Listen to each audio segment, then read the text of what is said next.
జాతి నెపమున సూతసుతున కిందు నిలవరహత లేదందువా. ఎంత మాట ఎంత మాట. ఇది క్షాత్ర పరీక్షయే గాని క్షత్రియ పరీక్ష కాదే. కాదు కాకూడదు, ఇది కుల పరీక్షయేనందువా. నీ తండ్రి భరద్వాజుని జననం ఎట్టిది, అతి జుభుక్షాకరమైన నీ సంభవం ఎట్టిది. మట్టి కుండలో పుట్టిదివి కదా, నీది ఏ కులము. ఇంత ఏలా అశ్వత్పితామగుడు కురుకుల వృధుడైన ఈ శాంతనువుడు శివసముద్రుల భార్యకు గంగాగర్భమున జనించలేదా. మది ఇతనిదే కులము. నాతో చెప్పొచ్చువేమయ్యా.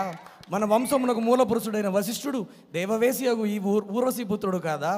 అతడు పంచమజాతి కన్య అయిన అరుంధతి ఎందు శక్తిని, ఆ శక్తి చాండాలంగనేందు పరాశరుని, ఆ పరాశరుడు పల్లెపడిచేగు మత్స్యగంధి ఎందు మా తాత వ్యాసుని, ఆ వ్యాసుడు విధవరాండ్రైన మా పితామహి అంబికతో మా తండ్రిని, పెను పితామహి అంబాలికతో మా పినతండ్రి పాండురాజును, మా ఇంటి దాసితో ధర్మ నిర్మాణచరుడిని మీచే కీర్తింపబడుతున్న ఈ విదురదేవుని కనలేదా.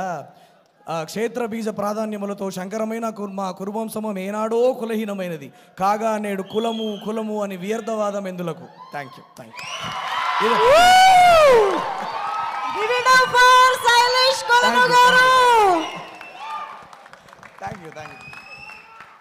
Oh my God.